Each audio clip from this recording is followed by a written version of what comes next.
Hechos de los Apóstoles. La introducción y la conclusión son los dos lugares donde se suele encontrar la intención del autor. Vamos a la introducción primero. Es difícil de delimitar. Leo Hechos 1:1-3. En realidad, fíjense, va a aclarar la intención del primer libro. Dice, en mi primer libro, querido Teófilo, me refería a todo lo que hizo y enseñó Jesús desde el comienzo hasta el día en que subió al cielo, después de haber dado por medio del Espíritu Santo sus últimas instrucciones a los apóstoles que había elegido. Después de su pasión, Jesús se manifestó a ellos dándoles numerosas pruebas de que vivía y durante 40 días se le apareció y les habló del reino de Dios. Es de esperar que el segundo libro nos hable de lo que ocurrió luego, entonces, lo que nosotros vulgarmente decimos los Hechos de los Apóstoles. Pero el título no es de Lucas. Lucas no denominó a su obra Hechos de los Apóstoles. El título se puso a posteriori. Recién en el siglo III aparece con claridad el título de Hechos de los Apóstoles. Por lo tanto, en este caso, la introducción no nos dice mucho sobre su intención. Vamos ahora a la conclusión, que es un tanto curiosa. Hechos 28, 30, 31. Miren lo que dice. Pablo vivió 2 años enteros por sus propios medios, recibiendo a todos los que querían verlo, proclamando el reino de Dios y enseñando con toda libertad y sin encontrar ningún obstáculo lo concerniente al Señor Jesucristo. ¿Se acuerdan cuando Pablo va a Roma porque pide comparecer ante el César? Por privilegio de ser ciudadano romano, le tienen que conceder la audiencia con el César, y ese es el motivo por el cual viaja a Roma, el famoso viaje del naufragio, etcétera, etcétera, etcétera. Fíjense, esta conclusión nos remite a la introducción. Agrupando los términos comunes, tenemos un objeto de enseñanza común acá, el reino de Dios y lo concerniente al Señor. Lo que cambian son los sujetos. En la conclusión es Pablo, en la introducción es Lucas y el propio Jesús, pero se habla de lo mismo. Tenemos entonces aquí una verdadera inclusión. El libro forma una unidad cerrada y acabada. Pero esta inclusión no solo sirve para los Hechos de los Apóstoles, sino para toda la obra de Lucas. Lo que decíamos hace un ratito en el tema, cuando estábamos desarrollando el tema de la teología.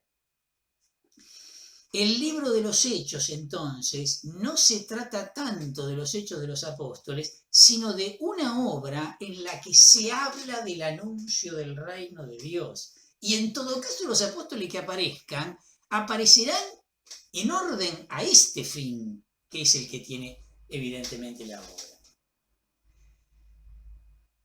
Dejando de lado el gran prólogo teológico que representa los 2 primeros capítulos del Evangelio, los relatos de la infancia, Lucas comienza su Evangelio con la predicación de Juan el Bautista, al igual que Marcos y Mateo. Pero solo Lucas prolonga la cita esta que habíamos hablado de Isaías 40, en versículos 3 al 5. Pedro en su primer discurso recogerá esta perspectiva universalista que aparecía en Isaías de todos los hombres verán la salvación de Dios. Miren lo que dice el libro de los Hechos capítulo 2, voy a leer versículos 17 y versículo 39. En los últimos días, dice el Señor, derramaré mi espíritu sobre todos los hombres y profetizarán sus hijos y sus hijas. Los jóvenes verán visiones y los ancianos tendrán sueños proféticos. Porque la promesa, salteo al versículo 39, porque la promesa ha sido hecha a ustedes y a sus hijos y a todos aquellos que están lejos, a cuantos el Señor nuestro Dios quiera llamar. En Lucas, capítulo 4, versículos 6 al 30, ¿se acuerdan? Jesús apela a los ejemplos de Elías y Eliseo, que de hecho actuaron en favor de los paganos. Vemos como uno de los objetivos de Lucas, entonces, es narrar la extensión progresiva del reino por todo el mundo y la manifestación de la salvación a todos los hombres. Esto que decíamos hace un rato cuando hablábamos del tema de la riqueza. Es el mismo programa que Jesús les había fijado a sus apóstoles en Hechos capítulo 1, versículo 8, y se ve a lo largo de todo el libro. Jerusalén, Samaria con Felipe, Pablo y Bernabé rompiendo ya de hecho todas las fronteras. ¿Se entiende cuál es el movimiento? Haciendo un resumen de todo esto, tenemos algunos elementos. Por un lado, algunos elementos de orden teológico. El reino es predicado primero a los judíos, pero está destinado a todos. Pero esto no era tan obvio para las comunidades de origen judío. Esto que para nosotros es una obviedad, no lo era para las comunidades de origen judío. Por la acción del Espíritu Santo, entonces, la iglesia se va a abrir a la predicación del mundo pagano. Y esto será un tema que habrá que discutir, y además de discutir, habrá que resolver, como lo muestra claramente el capítulo 15 del libro de los Hechos de los Apóstoles, lo que habitualmente llamamos las actas de esta asamblea de Jerusalén o de este concilio de Jerusalén, donde el tema era este. El cristianismo naciente se va a quedar en el ámbito, va a ser un judaísmo más dentro de los movimientos judíos de la época, o será otra cosa, y debe ir más allá. Bueno, este es el gran tema. Este es el gran tema que lo tiene a Pablo como abanderado principal. Bueno, pero Lucas está enrolado en este mismo partido, en este mismo discurso. Esos son, podemos llamar, de orden teológico. Pero también hay datos de orden geográfico, por supuesto, geográfico-teológico, ¿no? La obra y el libro empiezan en Jerusalén y terminan en Roma. Por lo tanto, el movimiento es desde el judaísmo hacia los paganos. Los otros evangelios, ¿se acuerdan? Marcos y Mateo terminan en la Galilea de los gentiles, pero finalmente los tres van a terminar en lo mismo, porque justamente Lucas no termina su obra en el evangelio, donde todavía está en Jerusalén. Su obra termina en el capítulo 28 del libro de los Hechos de los Apóstoles. Por lo tanto, el mensaje va a ser exactamente el mismo que encontramos en Marcos y en Mateo, a pesar de esta gran diferencia en torno al final de los evangelios, me refiero, ¿no? Y después tenemos a los actores también. En el evangelio de Jesús, en los Hechos de los Apóstoles, Jesús envía a sus discípulos, pero se van a destacar especialmente dos, Pedro y Pablo. Pero hay un actor que es el actor principal de toda la obra de Lucas, que es el Espíritu Santo, un actor invisible presente en toda la obra. Algunas cosas interesantes, porque digo, la teología del libro de los Hechos de los Apóstoles es lo mismo que acabamos de decir. Cuando hablamos de la teología, hablamos de la teología de la obra de Lucas en general, ¿no? Unas piezas interesantes que dan como para hacer un trabajito fantástico son los relatos de la vocación de Pablo. Y digo vocación, y no como vulgarmente se dice conversión, porque nosotros tenemos la palabra conversión ligada a otra cosa. Pablo no se convierte en el sentido como nosotros usamos la palabra. De ninguna manera. Nosotros usamos la conversión para hablar de alguien que deja de ser, que deja de ser judío para ser cristiano. No es el caso de Pablo. No es el caso de Pablo. Pablo no tiene ningún interés de dejar de ser judío. Él está orgulloso. Circuncidado al 8º día, de la tribu de Benjamín, de condición fariseo. Aventajaba en celo a muchos de mis hermanos. El tipo está orgulloso de ser quien es. Pablo no es que se cambia de religión. Pablo reconoció en Jesús al Mesías. Nada más. Eso fue todo en el camino de Damasco. Por eso es que es mucho más propio hablar de vocación. Pablo recibe un llamado. Pablo recibe una revelación, como lo va a decir en la carta a los Gálatas. Este evangelio que yo predico no me lo enseñó ningún hombre a mí. Me vino por revelación de Jesucristo. Derecho, viejo. Arranca como el libro del Apocalipsis. Revelación de Jesucristo. Son las primeras palabras del libro del Apocalipsis. Igual. Entonces, los tres relatos de vocación de Pablo son maravillosos. El primero lo tenemos, que es el más conocido, el que habitualmente leemos, que es el que relata Lucas. capítulo 9, versículo 1 al 19. Pero después tenemos otra versión del mismo relato en el capítulo 22, versículo 4 al 16. Esta vez está en primera persona, porque está en el marco de un discurso de Pablo a los judíos de Jerusalén. Y hay una tercera versión, capítulo 26, versículo 12 al 18, también en primera persona, porque otra vez es un discurso de Pablo ante el rey Agripa, en donde aparece la misión a los paganos, donde no aparece Ananías, etcétera, etcétera. Entre esos datos que aparecen en el libro de los Hechos de los Apóstoles y lo que Pablo nos cuenta en la carta a los Gálatas, en los 2 primeros capítulos, hay algunas diferencias, pero se puede hacer un panorama. Es lindísimo hacer la comparación y los elementos teológicos que hay aquí detrás, ¿no? Que después serán grandes temas de la teología paulina, la identificación de Cristo con los cristianos. ¿Quién eres tú? Yo soy Jesús a quien tú persigues. Jesús está persiguiendo cristianos, el otro se le aparece. ¿Sí? Y el tema del significado del bautismo, ¿no? El bautismo estuvo 3 días sin comer ni beber y estuvo ciego. Y de repente se le caen las escamas. ¿Se acuerdan cuando viene Ananías? Y lo bautiza. El bautismo oficia de signo de la transformación de Pablo. En términos de Pablo pasó a estar en Cristo, se identificó con la persona de Cristo a través de su muerte y su resurrección, Romanos capítulo 6. Y por eso, porque el que está en Cristo es una nueva criatura, Pablo es otra persona, y el bautismo viene a ser signo de esa transformación que ya se había realizado en su persona. Buenísimo, no hay magia, todos esos elementos mágicos que nosotros a veces ubicamos en lo sacramental, ¿no? Antes del día del bautismo era tal cosa, después plin, cayó la varita mágica de la hada madrina y a partir de ahora es hijo de Dios, antes vaya a saber qué cosa era. No, el bautismo es el signo de una realidad que es permanente, como todos los sacramentos, por otra parte, ¿no? Bueno, fantástico. Este tema del bautismo lo podemos relacionar también con el relato del capítulo 10 del libro de los Hechos. En el relato del capítulo 10 del libro de los Hechos aparece exactamente lo mismo. Pedro está hablando y de repente desciende el Espíritu sobre todos los presentes.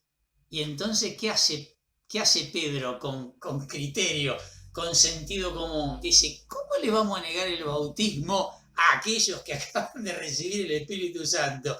Porque después él va a tener que dar cuentas en Jerusalén de esto.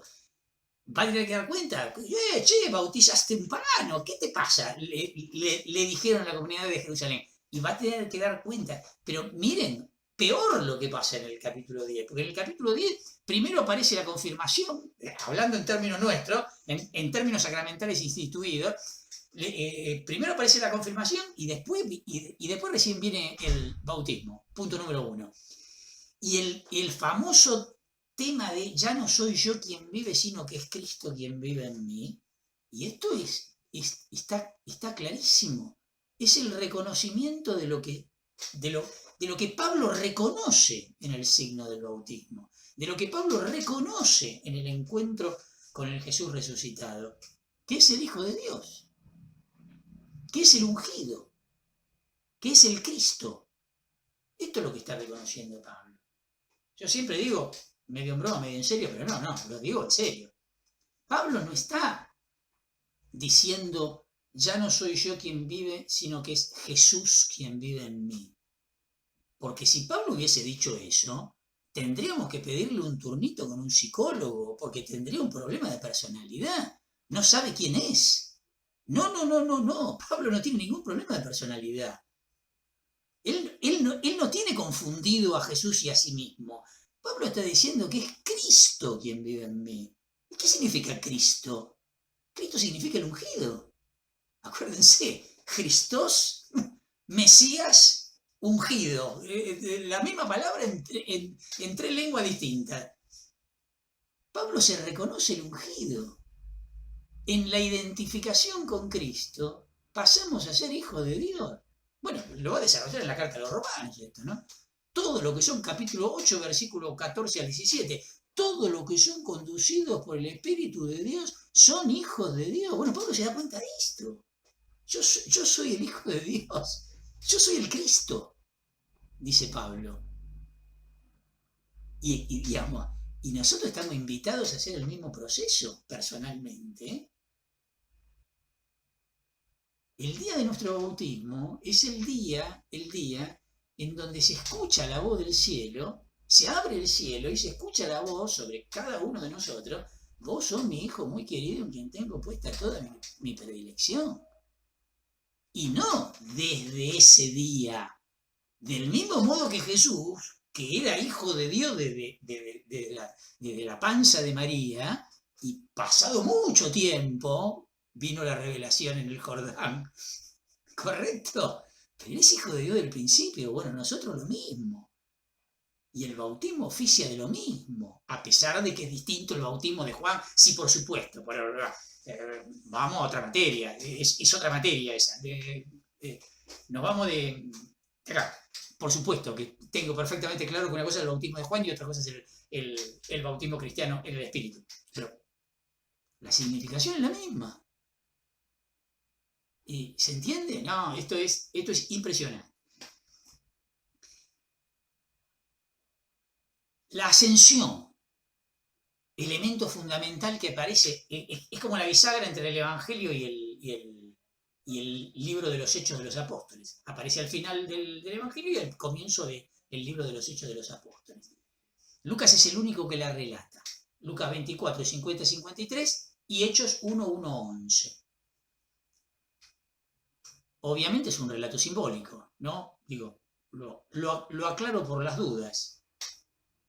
El tema bajada, subida, Filipenses, el famoso himno a los Filipenses, capítulo 2, versículos 6 al 11, también, lo mismo. Él, que era de condición divina, no retuvo ávidamente la igualdad con Dios, sino que se anonadó a sí mismo, tomando la condición de y por eso Dios lo exaltó y le dio el nombre que está sobre todo nombre, para que al nombre de Jesús toda rodilla se doble en el cielo y en la tierra, lo sabemos, y toda lengua proclame Jesucristo es el Señor para la gloria de Dios Padre. ¿Se acuerdan? El movimiento, el mismo movimiento del Evangelio de Juan, el mismo movimiento. En el principio existía la palabra se hizo carne. Capítulo 13 del Evangelio de Juan. Habiendo llegado la hora de pasar de este mundo al Padre, habiendo amado a los suyos que quedaban en el mundo, los amó hasta el extremo. Comienza la hora de la glorificación. Se va de este mundo al Padre. Es el mismo movimiento, Filipenses 2, 6, 11, que el Evangelio de Juan entero. Teológicamente es exactamente lo mismo. Lo mismo aparece en Efesios, capítulo 4, versículo 10. El que descendió es el mismo que subió más allá del cielo para colmar todo el universo. 1 Timoteo 3:16 también, un antiguo himno litúrgico. En efecto, es realmente grande el misterio que veneramos. Él se manifestó en la carne, fue justificado en el Espíritu, contemplado por los ángeles, proclamado a los paganos, creído en el mundo y elevado a la gloria. En 1 Pedro 3:22, está en paralelo con Hechos 2, ¿no? Todo esto es figura del bautismo por el que ahora ustedes son salvados, el cual no consiste en la supresión de una mancha corporal, sino que es el compromiso con Dios de una conciencia pura por la resurrección de Jesucristo, que está a la derecha de Dios después de subir al cielo y de habérsele sometido a los ángeles, las dominaciones y las potestades. A este Jesús Dios lo resucitó y todos nosotros somos testigos. Exaltado por el poder de Dios, Él recibió, me corría Hechos, Él recibió del Padre el Espíritu Santo prometido y lo ha comunicado como ustedes ven y oyen. Conclusión entonces, si Jesús ha resucitado, entonces ha sido exaltado. Esta es la dinámica. Lucas utiliza un lenguaje teológico y simbólico. Lo mismo va a ser en el relato de Pentecostés. Y entonces se está jugando con los tres niveles que todos manejaban. Los dioses que están arriba, nosotros que estamos acá, y los muertos que están abajo de la tierra. Entonces, si Jesús resucitó, ¿a dónde va a ir si no es arriba? obvio que tiene que ir para arriba. Ahora, no nos imaginemos el ascensor, digo, ¿no? La nube no es la nube, sí, ¿no? Se entiende, ¿no? Son imágenes, de la misma manera que no hubo fuego, viento impetuoso en Pentecostés, ni ninguna lengua, porque eran lenguas como de fuego, no eran lenguas de fuego. Bueno, lo mismo, son símbolos, son símbolos. En Lucas 24, en el Evangelio de Lucas 24, capítulo 24, 50-53, dice que Jesús conduce a los discípulos a Betania y alzando las manos los bendijo, dice. Es un gesto sacerdotal que transmite al pueblo la bendición de Dios. Tenemos un texto muy lindo en el Antiguo Testamento, libro del Eclesiástico, capítulo 50, versículo 20, cuando se refiere al sumo sacerdote Simón, dice: entonces él descendía y elevaba las manos sobre toda la asamblea de los israelitas para dar con sus labios la bendición del Señor y tener el honor de pronunciar su nombre. Fíjense, ¿por qué estoy mencionando esto? Seguimos en el contexto del relato de la ascensión. El Evangelio entonces empieza y termina con una liturgia. La primera había sido en el templo y no pudo terminar, ¿se acuerdan? Porque Zacarías no pudo bendecir al pueblo a causa de que quedó mudo. La segunda, esta, la del capítulo 24 del Evangelio de Lucas, está fuera del templo y culmina con la bendición de Cristo, sumo sacerdote que es entronizado, y esto es lo que quiere manifestar el relato de la ascensión, a causa de su resurrección. En el libro de los Hechos, entonces, capítulo 1, versículos 1 al 11, Lucas insiste en que los apóstoles lo vieron elevarse. En el Antiguo Testamento aparecen solo dos elevaciones, la de Enoc, Génesis capítulo 5, versículos 23 y 24, y la de Elías, segundo libro de los Reyes, capítulo 2, versículo 1 al 13. En el Antiguo Testamento hay solo dos personajes que no mueren, según está manifestado, sino que Dios los arrebata. Bueno, estos son Enoc y Elías. Vamos a leer el texto del segundo libro de los Reyes. Repito, capítulo 2, versículos 1 al 13. 50 hombres de la comunidad de profetas fueron y se pararon enfrente a una cierta distancia, mientras los dos estaban de pie a la orilla del Jordán. Los dos eran Elías y Eliseo, ¿no? Elías se quitó el manto, lo enrolló y golpeó las aguas. Estas se dividieron hacia uno y otro lado, y así pasaron los dos por el suelo seco. Cuando cruzaban, Elías dijo a Eliseo: pide lo que quieras que haga por ti antes de que sea separado de tu lado. Eliseo respondió: si pudiera recibir las 2/3 partes de tu espíritu. No es nada fácil lo que pides, dijo Elías. Si me ves cuando yo sea separado de tu lado, lo obtendrás. De lo contrario, no será así. Y mientras iban conversando por el camino, un carro de fuego con caballos también de fuego los separó a uno del otro, y Elías subió al cielo en el torbellino. Al ver esto, Eliseo gritó: Padre mío, carro de Israel y su caballería. Y cuando no lo vio más, tomó sus vestiduras y las rasgó en 2 pedazos. Luego recogió el manto que se le había caído a Elías de encima, se volvió y se detuvo al borde del Jordán. Después, con el manto que se le había caído a Elías, golpeó las aguas, pero éstas no se dividieron. Entonces dijo: ¿Dónde está el Señor, el Dios de Elías? Él golpeó otra vez las aguas. Éstas se dividieron hacia uno y otro lado, y Eliseo cruzó. El grupo de profetas de Jericó, que lo habían visto de enfrente, dijeron: el espíritu de Elías se ha posado sobre Eliseo. Enseguida fueron a su encuentro, se postraron hasta el suelo delante de él. La conclusión, evidentemente, es clara. Si los discípulos ven elevarse a Jesús, significa que recibirán su espíritu para continuar su misión. Tal como Lucas la entiende además en las Escrituras. Recuerden, capítulo 24 del Evangelio, versículos 44-47, que como cumplimiento de las Escrituras había puesto también la cláusula de que el Evangelio debía ser anunciado desde Jerusalén a todas las naciones. Ya lo habíamos mencionado esto. Y habíamos dicho, razón por la cual al final del Evangelio para Lucas todavía no están cumplidas las Escrituras. Y nosotros dijimos, bueno, por eso escribe el libro de los Hechos de los Apóstoles.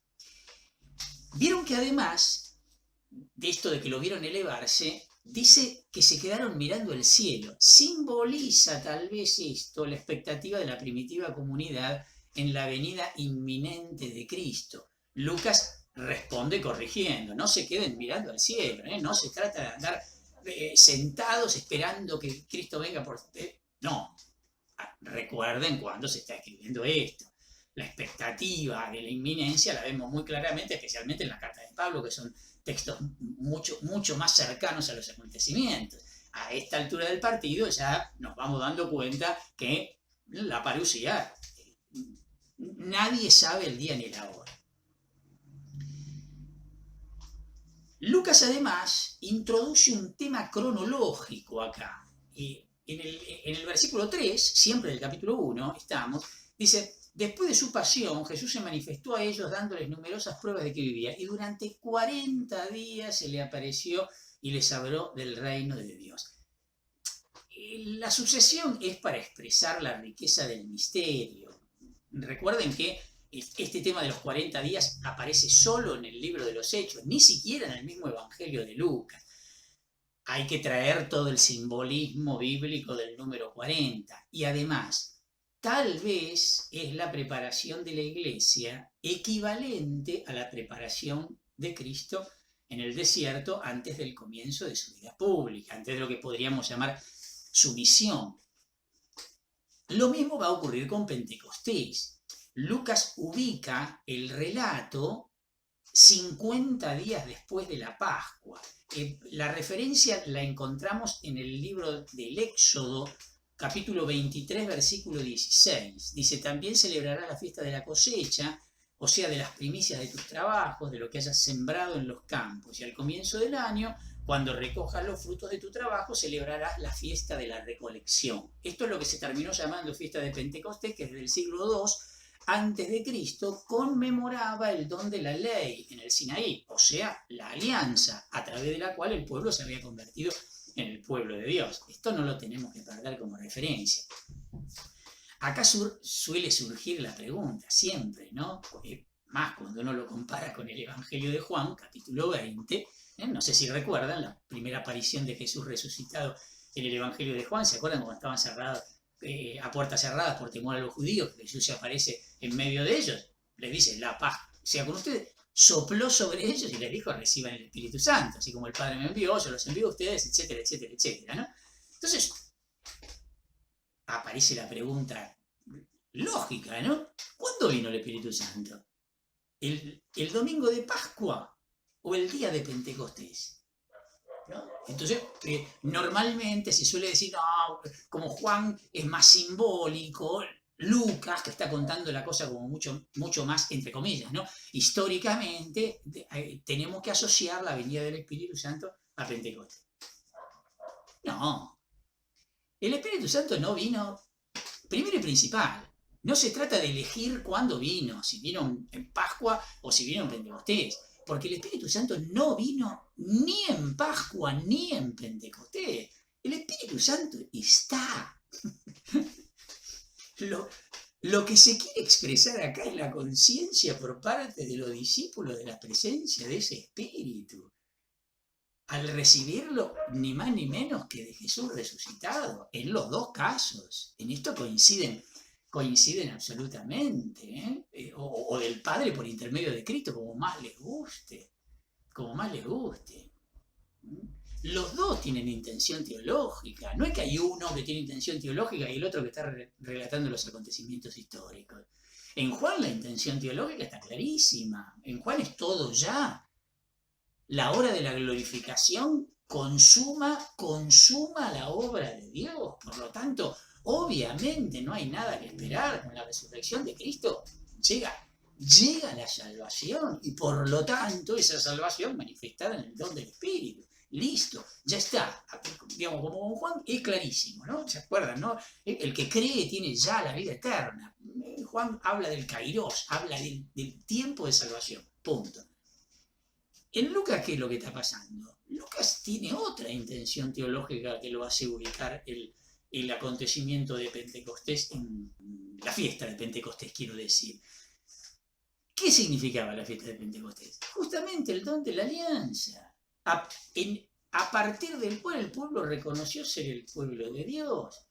Lucas está queriendo indicar acá que acá están haciendo un nuevo pueblo que es la iglesia.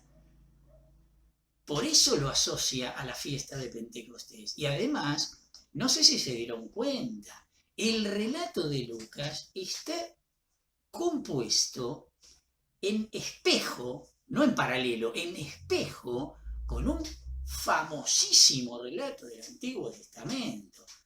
Libro del Génesis, capítulo 11, el relato de la Torre de Babel. Es un espejo.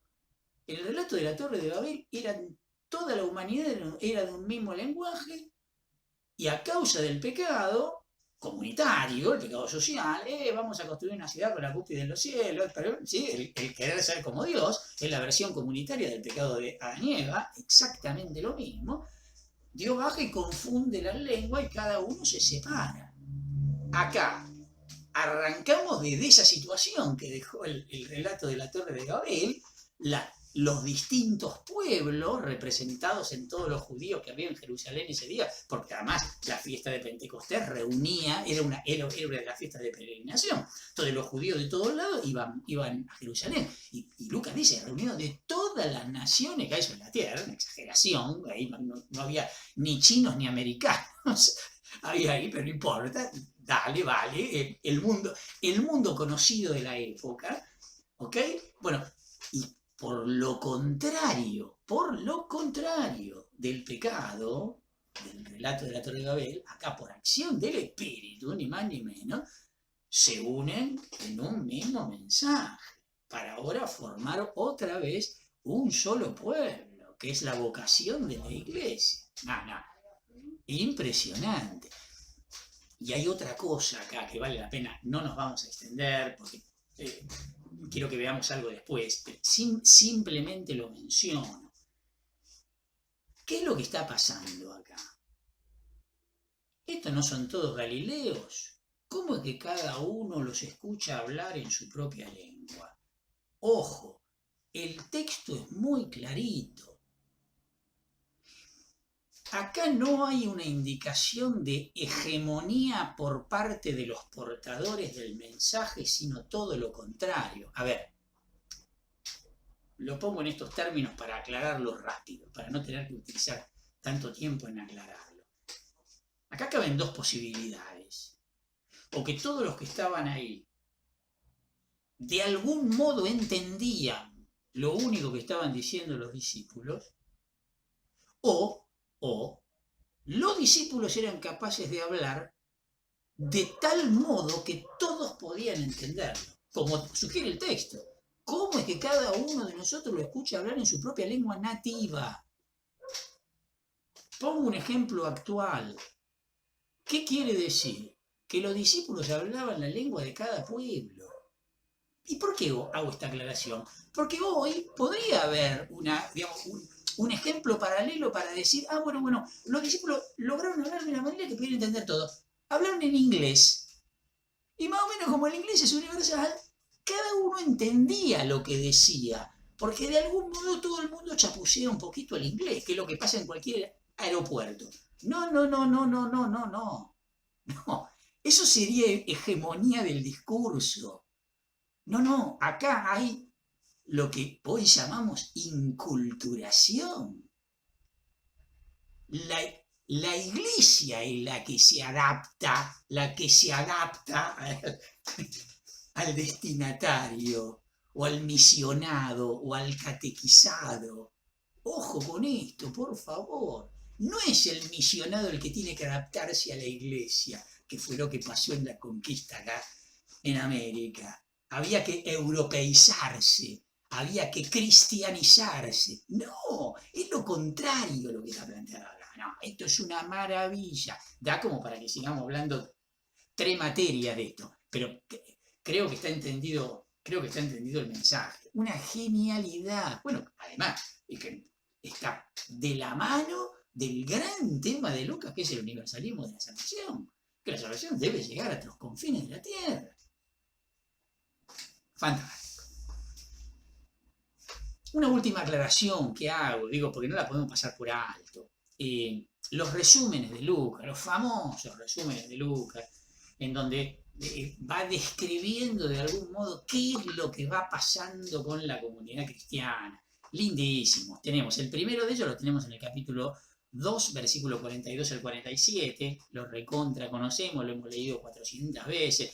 Todos se reunían asiduamente para escuchar la enseñanza de los apóstoles y participar en la vida común, en la fracción del pan y en las oraciones. Un santo temor se apoderó de ellos, por los apóstoles realizaban muchos prodigios, bueno, etc., ¿no? El segundo aparece en el capítulo 4, versículo 32-35. La multitud de los creyentes tenía un solo corazón y una sola alma. Nadie consideraba sus bienes como propios, sino que todo era común entre ellos. Los apóstoles daban testimonio con mucho poder de la resurrección, etcétera, etcétera. Ninguno padecía necesidad porque todos los que poseían tierras o casas las vendían y ponían el dinero a disposición de los apóstoles. El tercero aparece en el capítulo 5, versículo 12 al 16. Otra vez, los apóstoles hacían muchos signos y prodigios en el pueblo, todos servían congregarse. Capítulo 6, versículo 7, así la palabra de Dios se extendía cada vez más, el número de los discípulos aumentaba. Capítulo 9, versículo 31, la iglesia entre tanto gozaba de paz en toda Judea, Galilea. Y capítulo 12, versículo 24, mientras tanto, la palabra de Dios se difundía incesantemente. Perdón, dije y, no, quedan 16.5, así las iglesias se consolidaban en la fe y su número crecía día tras día. Y ahora sí, 19:20, así por el poder del Señor, la palabra se difundía y se afianzaba. Los famosos resúmenes de Lucas, de los cuales los dos primeros son los que más conocemos y los que mejor describen a la comunidad cristiana. Dos cositas de estos. ¿De acaso solemos hablar de las 4 patas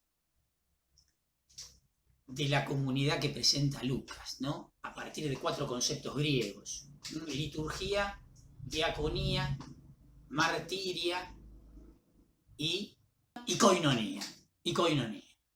¿Qué son? De atrás para adelante. La koinonía, la comunión; la liturgia, lo que llamamos liturgia, la celebración de la fe; la diaconía, el servicio; y la martiria, el testimonio. Estas son las 4 patas de la primitiva comunidad cristiana. Lo digo porque es interesante, ¿eh? Digamos, serviría para hacer un lindísimo retirito para ver cómo anda la comunidad de la que participen, ¿eh? Sea colegio, sea parroquia, sea capilla, sea lo que sea, la comunidad cristiana. Y hacer un retirito y de repente preguntarnos, ¿y cómo andamos con el servicio? ¿Y cómo andamos con la celebración de la fe? ¿Y cómo andamos con el testimonio? ¿Y cómo andamos con la comunión entre nosotros y con los demás? Fantástico como para tomar el termómetro, como para tomarle la temperatura a una comunidad cristiana. Punto número 1 que quería aclarar, más simpático que otra cosa, pero interesante. Punto número 2. Se suele hablar de esto que plantea Lucas acá, diciendo, bueno, es un ideal que plantea Lucas, inalcanzable, es como la función de la utopía que está ahí adelante para que vos sepas hacia dónde caminar. Y compro todo, me parece fantástico, ¿sí? La dimensión de la utopía, creo en eso, aunque plantee algo inalcanzable, me dice hacia dónde tengo que caminar, ¿no? Me gusta usar la imagen de la cruz del sur de los navegantes, ¿no? El navegante no pretende llegar a la estrella, sin embargo, la estrella inalcanzable le ayuda a saber dónde está y dónde tiene que ir. Fantástica, la imagen no puede ser mejor. Perfecto. El valor de la utopía. Fantástico. Ahora, además de esto, quiero hacer una aclaración. En el segundo de estos sumarios, el del capítulo 4, en el versículo 32, me parece que Lucas dice la clave de por qué la comunidad cristiana era así. Dice, la multitud de los creyentes tenía un solo corazón y una sola alma. ¿Quién es capaz de compartir el corazón y el alma? Los bienes los comparte de taquito, que es lo que más sorprende de estas descripciones, ¿no? Esta generosidad natural. En última instancia, Lucas está presentando lo que habitualmente y naturalmente pasa en cualquier familia. Cualquier familia se lleva medianamente bien. Ya sé que hay familias que tiran los platos, pero digo, en cualquier familia que se lleva medianamente bien, los bienes se comparten naturalmente. Suele haber una heladera, suele haber una mesa donde te sentás. No es como un bar, digamos. Ni cada uno tiene su heladera. Se suele compartir la guita, se suele gastar el dinero atendiendo a las necesidades de los que más, de los que más prioridad tienen. Lo que se está describiendo una situación de familia. Que si una comunidad cristiana se pusiera como objetivo ni más ni menos que vivir según lo único que dijo Jesús, ámense los unos a los otros como yo los amé, sería la conclusión lógica. Entonces, yo no sé si hay que tomarlo tan de utopía esto. Con el valor que tiene la utopía, ya lo aclaré, ¿eh? Pero digo, yo no sé si solo tiene valor de utopía esto. Yo no creo que sea una meta inalcanzable. Y además, justamente después de ese sumario, ¿se acuerdan del relato de Ananías y Zafira? Lucas reconoce. Lucas no está planteando, digamos, una situación color de rosa. Ananías y Zafira, ¿se acuerdan que habían puesto, dijeron que habían vendido el campo, y habían puesto el dinero a los pies de los apóstoles? Y resulta que no, que se habían quedado con un vuelto, que se habían quedado con una parte. Con lo cual estaba todo bien. Ahora, ¿se acuerdan? No le están mintiendo al Espíritu Santo. ¿Por qué hicieron eso? Que ahí apareció, los dos se murieron, ¿no? Pero los enterraron, quiero decir, no importa, digo, lo que pasó no me interesa, ¿no? Para el que no sepa de qué estoy hablando, Hechos capítulo 5, versículo 1 en adelante, ¿no? Inmediatamente después del segundo sumario, Lucas no pretende plantear una comunidad rosa. No. Había quienes no vivían según eso y estaban muertos para la comunidad. Eso no existían para la comunidad. Fabuloso. Bueno, detalle, imagínense, podemos seguir hablando y hablando. Utilizó fuentes, Lucas, y bueno, hay algunos plantean algunas hipótesis en este sentido. Hay algunos textos en primera persona, que hay algunos que dicen que podrían ser un diario de viaje, o el capítulo 16, versículos 10 al 17, es como un primer bloque de estos textos en primera persona. Luego tenemos otro en el capítulo 20, entre los versículos 5 al 15, otro en el capítulo 21, versículos 1 al 18, y finalmente una gran sección que va desde el versículo 1 del capítulo 27 hasta el capítulo 28, versículo 16, que tiene que ver con el contexto del viaje de Pablo a Roma, ¿no? También podemos considerar como fuente tal vez los hechos de algunos discípulos, y podríamos hablar entonces de un ciclo de Felipe, de un ciclo de Pedro, o de un ciclo de Pedro y Juan también, que por ahí haya sido material que Lucas hubiese recibido. Documentos de algunas comunidades, podría ser también de Antioquía, de Corinto, de Éfeso. El capítulo 15 lo podríamos considerar tal vez como las actas de esto que llamamos la asamblea o el concilio de Jerusalén. También podría ser. Estas son las posibles fuentes que Lucas pudo haber manejado para la redacción del libro de los Hechos de los Apóstoles. Bueno, con esto damos por terminado esta descripción rápida que hicimos del libro de los Hechos.